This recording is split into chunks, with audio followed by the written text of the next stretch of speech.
This is my part 2 to mistakes that beginners make when growing tomato plants. So let's garden on. The first mistake that a lot of beginners make when growing tomato plants is they don't prune.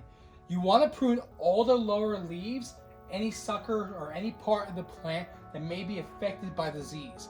You want to prune the lower leaves because a lot of the diseases that affect the plant are in the soil level. So when you water, some of those diseases may bounce off onto the leaves. So if you prune all the lower leaves, you reduce that risk. I actually have a video where I talk about pruning. I'll have a link in the description, but you want to be sure that you prune to avoid that beginner mistake. And speaking of pruning, another mistake that some beginners make when growing tomato plants is that they don't clean their pruners after they prune.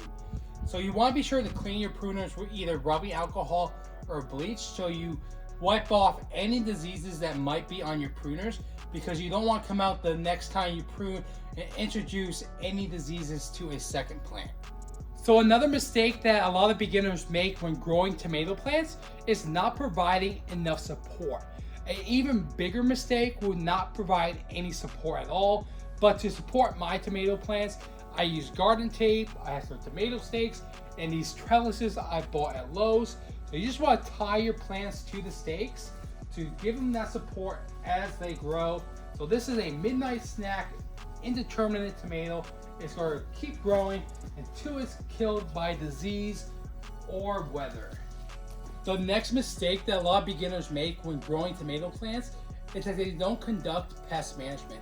You want to come out to your plants on a daily basis and search for any signs of pests. So if anything has changed, you want to investigate that to see what the problem might be.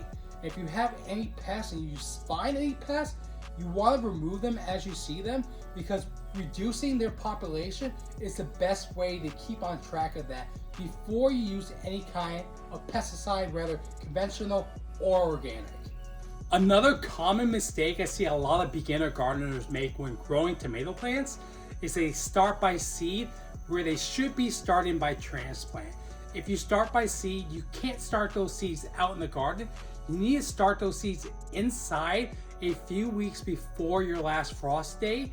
So starting by transplant is a lot easier because you're literally skipping a couple of steps.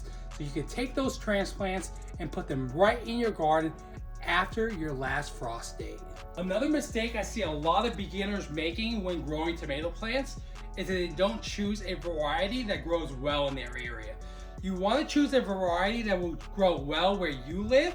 So a resource that I use is I go to Texas A&M's website, and they have a list of varieties that grow well in my area. You probably have a similar agricultural university that can give you similar recommendations based on your area. So you can also call your local master gardening organization. They probably have a hotline where you can call and they can recommend a variety that grows well in your area. So that was part 2 of mistakes that beginners make when growing tomato plants. If you missed part 1, go check that out.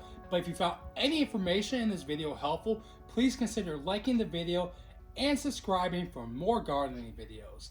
Thanks for watching.